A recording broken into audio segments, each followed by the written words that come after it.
Kumusta mga kakwempay? Mayroon na naman tayong bibisitahin na isang barbero. O titignan natin kung ano ang kalagayan niya dito sa barbershop na to. Tignan mo yung lugar niya.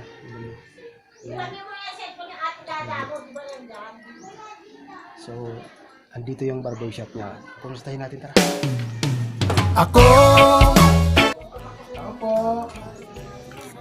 Ito yung barbershop. Hello, sir. Ano po yun, sir? Ako po si KJ Reyes. Ayun po kakwempay. So, nakita namin yung barbershop nyo na nandito kayo sa looban. Sir, ano po pangalan niyo, sir? Roman de Cuatro na, pero sa pangalan ng pagiging barbero ko, Kulot Barbero. Kulot Barbershop. Nandito po tayong mga kakwempay sa barbershop ni Kuya Kulot. Anong lugar niyo to, sir? Gumao Central, San Jose del Monte, Bulacan. So, sir, magkukumustahan tayo. So, nakita namin itong barbershop nyo. Kakwempay, tingnan niyo po yung upuan nyo. Oh. Ganda. Parang ang tibay nito ah. Sadya yan, pasadya. So, kasi bakal, pinasadya mo Solid, ito. Kaya pala parang kakaiba yung ano. Pati yan, ginawa talaga. Ginawa ko yan. Ayos. Panang drum to. Yung So, weight ng drum. Ikaw talaga lang ang Pinabuilding ko. Oo, galing. Ito parang upuan ko yung sa ano na sa opisina. Kinuha ko lang. Ginawa mong kamay. Ang galing ah. Creative ka sir ah. Ganda oh. Eh, yun nga lang, wala nang panggastos dyan. Bili ng boom. Ito ba, nabalot mo to ng ano. Pero maganda matibay ito. Nabalot niya yan, ayan. Matibay ito. Kumusta naman sir ang pagiging isang barbero? Yung kahirapan, sakto lang pang pamilya lang. kaya kapos. Ganun talagang barbero, ano? Kaya kumbaga, pag... For pares yung sir, kita ka. Katulad nito, wala. Wala. Ngayon, pero nakailan na kayo ngayon, sir? Ngayong araw na to? Bali, tatlo pa lang. Yung tatlo. Ang barbershop naman talaga, mga kakwempay, Sabado at Linggo lang halos bumabawi yung mga barbero. So, talagang ganun talaga. Sir, ilang taon na po kayo na nagugupit? Bali, nag-aral ako nagupit 1998. 1998? Matagal na.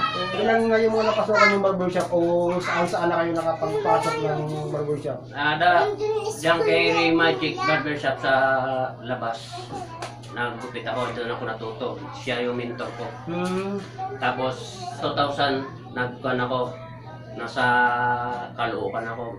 Doon ka nagupit? Kay Roy Barbershop. Nagupit ka rin sa Caloocan? Sa Caloocan, sa Kiko.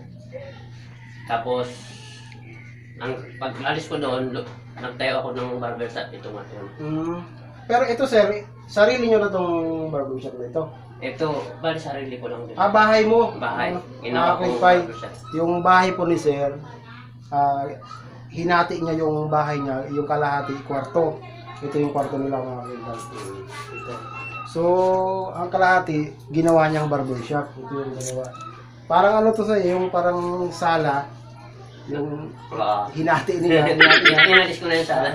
Wala kang sala. Ito yung ano na kusina, kwarto. Na, ito na yung pinakasala. Pag may bisita, dito na rin. Pag may bisita, dito na rin.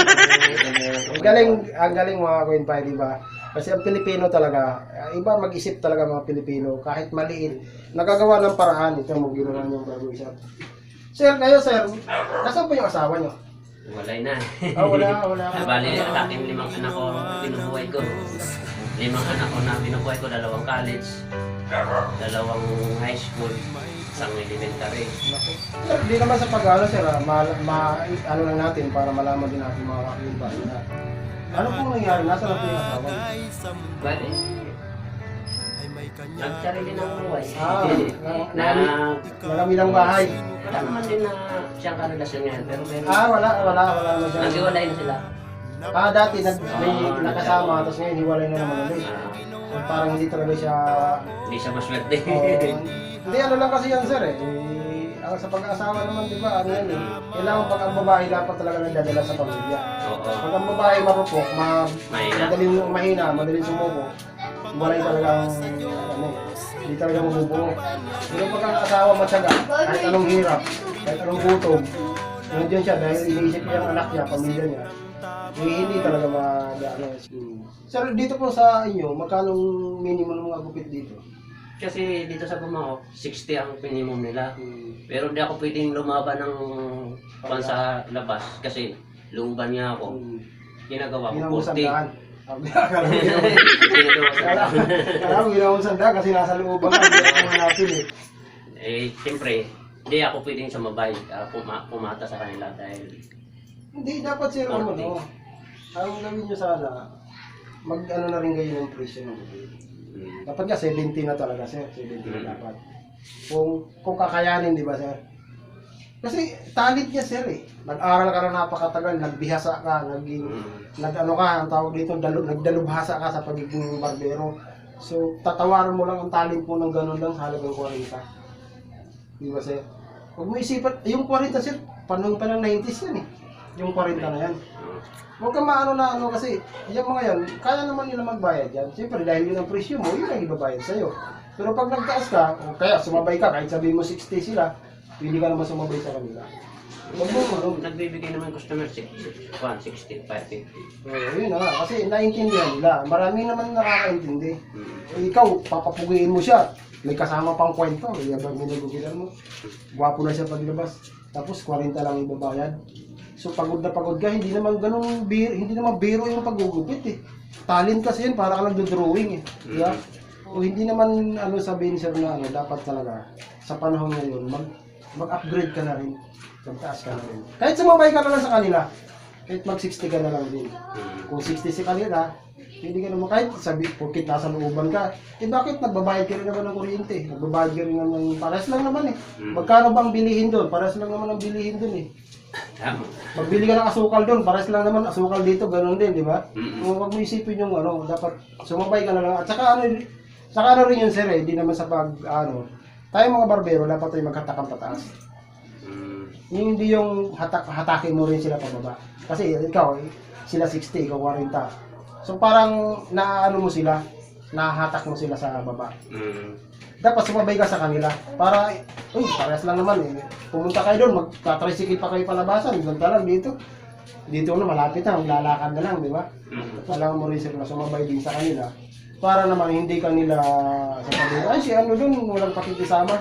Yung gupit niya ay panahon pa niya, ano yan, madhilan. Di ba sir? Kasi iniisip mo na, hindi kaya ng tao dahil mahirap ang buhay. Hindi sir ha? Hindi.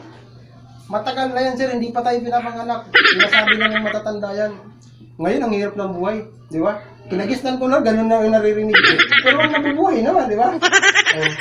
Kaganon ang ganun. Kaya kung ganun ang sistema, ang mindsetting ng isang Pilipino, wala talagang pag-unlad. Dahil lahat tayo naghihilang ba? Magkano na mga bilihin ngayon sir? Magkano na yung sibuyas ngayon? Yung kilo. Di ba? Silang walang pakundangan magtaas. Tayo, naka-maintain lang sa ganun ang gupit. Pinaghihirapan mo yan. Sa maghapon, halos hindi ka pa magbasa ng kamay dahil baka mapasma ka. Dahil aalagaan mo yung kamay mo dahil yun ang buhay mo. Yun, pag nangangatog na, baka magupit mo yung tenga. Diba? So, kailangan ang barbero po kasi mga kuwinpay. Hindi po biro ang pagiging isang barbero. Ginagawa rin naman ng barbero yung nararapat. Diba? Ulit-ulit ko nga namin sinasabi sa mga barbero na pinupuntahan ko. Kaya nga nilang bumili ng alak. Di ba? Lahat yan ng mga nagpapagupit. Kaya nila yan. Isang bisis lang naman sa isang buwan ka magpapagupit eh. Halaga 60 pesos. Di ba? Ang napakaliit na ano nun. Dapat ka, 100 na eh. Pinag-usap mo kasi dito, sir, tangin. Malay mo, pag nag-60 ka, nag-60 ka, nag-ginawa nila 70 doon. O di ba? Di kahit pa paano, umangat sila, dahil umangat ka rin. Mayroon niya ako minsan nakausap diyan sir eh. Pero hindi ko siya in-interview, nagtanong lang ako sa kanya. Sabi ko, sir, magkano pang gupit niyo? 40 din, 40. Tapos yung mga katabi niya, 70 na. Siya lang ko mismo 40. Dahil gano'n niya ang inisip niya, kawawa naman daw yung mga mahirap. Sabi ko, hindi ka ba naawa sa mga... Hindi ko na lang sinabi sa kanya, umano na lang ako, sinakyan ko na lang siya. Sa isip ko lang, sabi ko, hindi ka ba naawa sa mga kapumubandero na sila nagpapakahirap din na kumita. Tapos ikaw, hinahihila mo sila sa pababa. Kasi tapak sa'yo ang customer. Marami ka nga magugupitan, pagod na pagod ka maghapon, tulo lahat ng halos dugot pawit. Pagdating ng gawit ka, magkano rin ang kikitain mo lang yan. Dahil ano eh, inubos mo yung sila, walang kinikita masyado dahil nandun sa'yo lahat pumunta yung mga customer dahil mura ka lang eh. Mura ang gupit mo eh. Marami ka nga nagugupitan pero yung kapwa mong barbero, hinahatak mo naman sila pababa. Di ba, sir? Kasi, paano sila kikita? Dahil nakuha mo na nga sila lahat. Ikaw kikita ka, sabihin natin kumita ka. Pero isipin mo rin yung kapwa mong barbero na kung pare-paras kayo ng gupit, kung 60 talaga dito ang minimum sa lugar nyo, di mag-60 ka rin, makisabay ka sa kanila. Di ba? Malaking tulong din sa pamilya mo yung sir, kahit pa paano, yung padagdag, di ba 40, makakaragdag ka ng 20. Makakatulong din sa iyo, sir. Sana nga sa buong Pilipinas, gawin ng 70 yung minimum sa mga ordinary ganitong barbershop. Sa medyo maganda, gawin 80. 80. Sa medyo High class. high class, aircon, 100 patas na yan, sir. 120, 200 plus, 250. Depende na yung pagandahan ng lugar yun.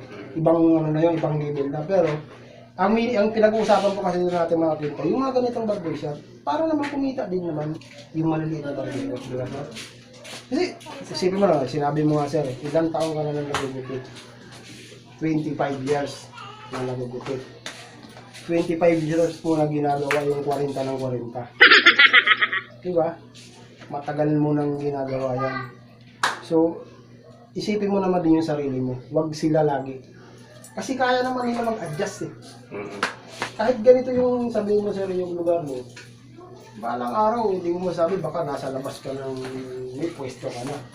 May sarili ka ng mas malaki. Ito bahay mo na lang, gagawin mo na lang bahay. So, baka sakaling Pinerte.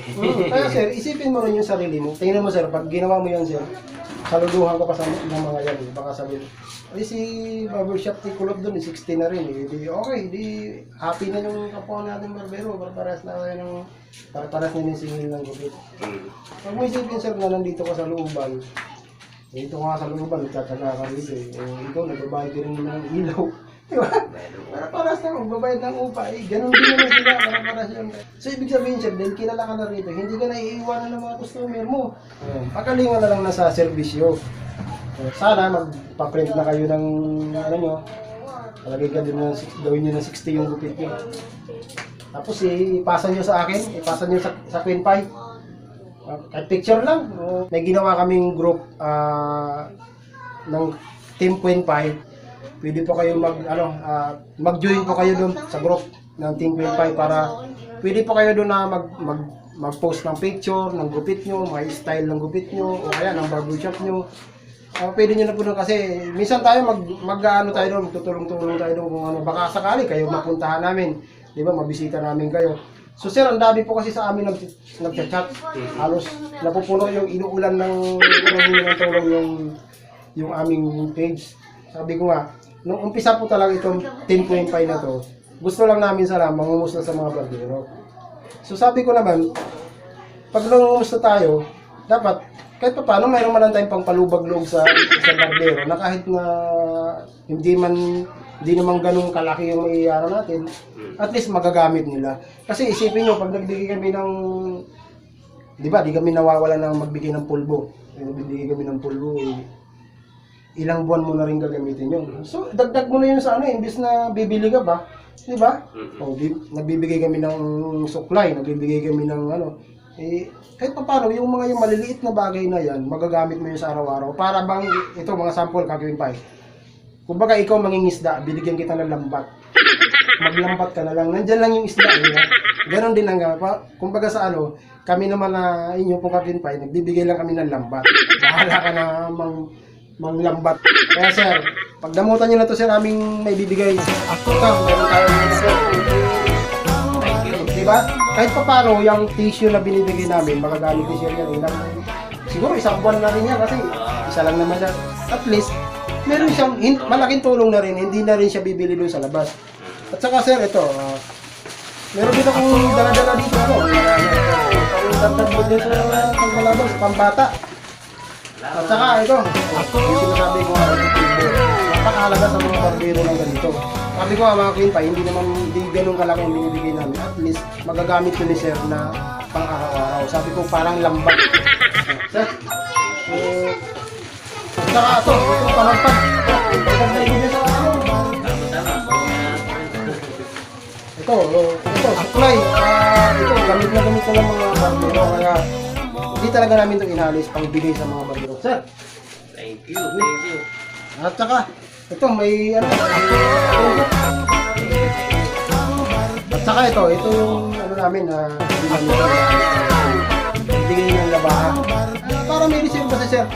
Ito, maliit na halaga, pero malaking pera ang kakainin dito, di ba sir? Thank you. Saka, ito, Maganda siya. mayroon tayong sticker ng Team Queen Pie. Ayun, sir, lagay mo sa, ano, lagay mo dun sa malamit. Saka, ito, ang bigat ito. No, no, no, no. Ang bigat. Meron tayong, ano, ang dagdag mo dyan sa pang-araw-araw na pang-train. Salamat. Buksan niyo, sir, para makita na. Maraming salamat sa Team Kumpay. Para kahit paano, yan pang ano lang yan, hindi man ganun ka, ano, at least, mayroon kayong makagamit na, Oh, may supply. Thank you, thank you. Maraming salamat. tingnan na. Subukan niya natin. Wow! Oh. Nakakita tayo. Kahit paano, di ba? Meron tayong, ano, akala mo, pwede magsalamin eh. So, kahit paano, yung binibigay natin, magagamit niya rin yung pang ano, Pampalitan sa isko. pangpalit dun sa mga, ano niya, sa mga gamit. Ito, kakabit natin to dito sa,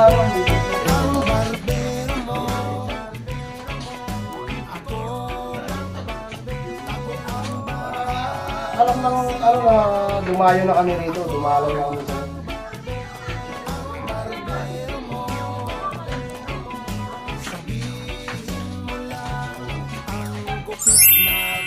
sir, pwede po tayo magpasalamat sa Team Queen Pie at saka sa Kigi ng Pilipinas Music. Salamat po sa Team Kumpay at sa AG ng Pilipinas Music. Salamat po sa pagbigay at sa nagtulong nito sa ating kapatid na siya po yung nag-abot sa akin. Malaking bagay po to para sa akin. Salamat po.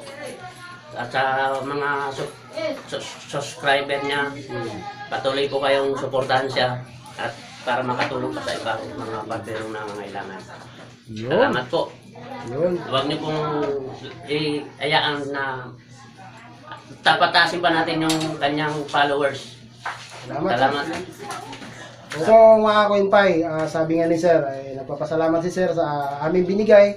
Kahit pa paano, may magagamit si Sir na pang-araw-araw. Kaya may kasama na naman tayong napasaya at nabigyan ng konting tulong, konting ayuda. Sabi nga, dahil dumaan tayo sa hirap ng buhay sa pandemic, ang dami na natin pinagdaanan ng pagsubok. So, andito pa rin tayo lumalaban. Kaya mga Queen Pie, hinihingi ko po sa inyong tulong, saklolo, at subscribe nyo naman po ang aking YouTube channel na Kigi ng Pilipinas Music. Kasi po, siya po ang tumutulong sa atin sa mga ibinibigay natin na munting regalo. At ang Team Queen Pie po, patuloy po na tumutulong.